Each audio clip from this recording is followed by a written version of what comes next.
Everybody, I hope everyone's having a good summer. We got two Mercedes swag. If anyone wants it, we started to sell it. Check out the website, twomercedes.com. Not only is it a blog, but we've tried to integrate the shop. We haven't taken anything down from the blog, so we still have a lot of information. And it's not just like store updates. A lot of it's just like, how to change spark plugs. It's just like this. I'm going to keep working on the blog, keep adding information, get the store better too. But today I wanted to talk to you about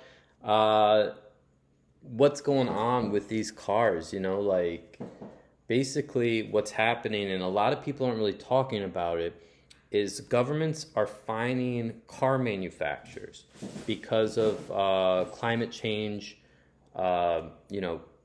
bullshit. All right, I'm just going to say climate change bullshit. All right, because a lot of it doesn't really have a demonstrable or demonstrable, or however you say that word, however you want to say it. There's no demonstrable link between the KPIs and what they're trying to limit and actively protecting our environment. Like, to me, mining a shit ton of rare earth minerals are going to do a lot of damage in terms of erosion to indigenous populations that are underserved anyway. And then you build these battery electric vehicles, which is sort of like a forced mandate, and it's just not really realistic. All right, it's just not realistic. Batteries are not going to work in like Russia. They're not going to work in Siberia. They're not going to work in Iceland. They're not going to work in Africa. All right, it's just not really useful at this point to mandate everyone go there. What would be useful and what would be helpful is an advanced technology fund for internal combustion engines. And what we've done is we've done like a lot of high-tech startups around climate change, but we sort of left some of the hot rodders out of this. And I mean, I say that, but I'm probably wrong, because Elon Musk really is a hot rodder. He's one of us, guys. In fact, I wouldn't be surprised if he does have a fucking Tesla somewhere that has an LS engine in it. I bet he does. I mean, to be honest, it's amazing what Elon Musk has done. He's taken a product that is completely dead, and many people would say not fun, and made it really fun to people who might actually enjoy the enthusiast aspects of cars going fast, and also those who aren't really into cars. So that's what I think is interesting in terms of what Tesla's been able to do with that. Elon Musk has made something inherently not cool, which is unbelievably interesting. And you can see GM and Mercedes are trying to copy that formula, sort of with these forced mandates of we need, combined something crazy, some gas mileage cafe standard that no one can hit. All right. And now you have these very aggressive European Union regulations too. And I think Mercedes really tried to go along with it. I think they really did. Because at first Toyota just backed off and said, hey, we can't do this, all right?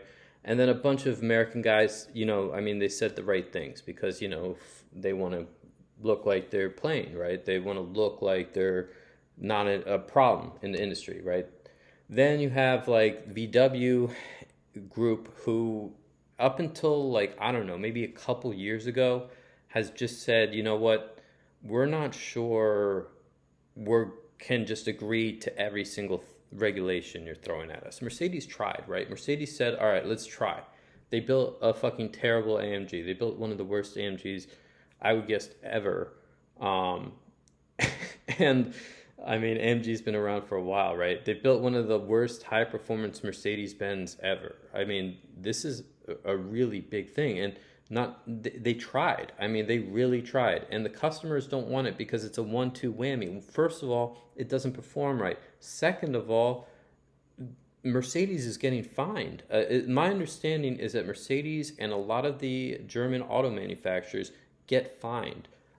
So inherent into these prices are that, or built into these prices are like, I don't know, an extra $5,000 to $7,500, I'd guess, to deal with fines and also, legal counsel to deal with them too, to respond to it. So we're really paying a very high price, and the price we can go through. One is going to be safety. We're not going to have cars that are as safe because, $5,000 chunk being taken out of every single car is a big deal.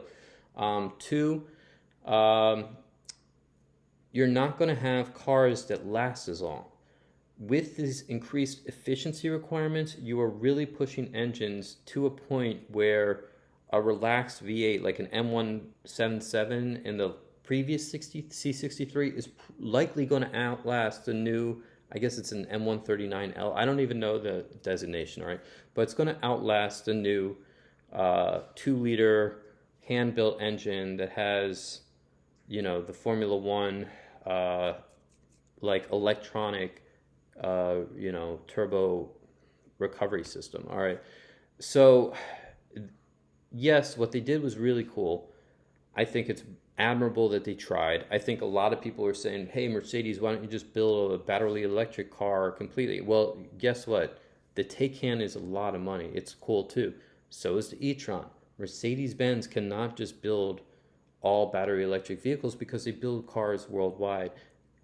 Like we said, and I don't think they see the benefit. So now Mercedes has gone and started to push back, and just like VW, they're saying we cannot go along with every single standard that you're putting out. All right, they're not making sense anymore. They're onerous to us. We're going to have to pass that on to the consumer. The consumers aren't buying this. You're going to put us out of business. So that's kind of where we're at right now. And I've talked about it before, but I've talked to some dealers. They all say people want to buy the V8s and the electric cars aren't selling, and they just push a lot of these electric cars to people, and they don't want them. So yeah, Mercedes does sell V8s, but they sell them in very few numbers to reach that standards of regulation, and then they get fined anyway. So that fine is money that Mercedes-Benz could be using to invest in some sort of like an advanced technology ICE startup. Like, Tune Mercedes is going to start raising money. This is not an offer, but we're going to start building some cool stuff like electronically controlled timing, like kinetic energy recovery turbo, stuff like that. Things that we probably can't implement, but maybe we would be able to work with, like a turbo distributor or designer to implement, or we just talk about it and some of the OEMs integrate it and see if it works. But yeah, I mean, at this point we probably don't need camshafts. Like, we could probably use electronic controls for every single valve, and we'd have a very tight engine, and a very tight engine, we would improve the efficiency quite a bit. All right, this is a real gain over something like a battery electric vehicle, which, if you want a Tesla, they're cool, right? Every other car on the market is kind of not as cool. Even if it's a battery electric vehicle, especially if it's a battery electric vehicle, they all have some issues in terms of charging, their range, charging in snow or cold weather. They may not even charge all the way because the current that needs to be taken to make the car actually receive a charge might be greater or less than the amount of demand or needed to actually heat up the batteries. All right, so we're really pushing people into an idea that can't work, and we're penalizing everyone because we're creating a system of regulations and rules that actually don't further the interest of people at all.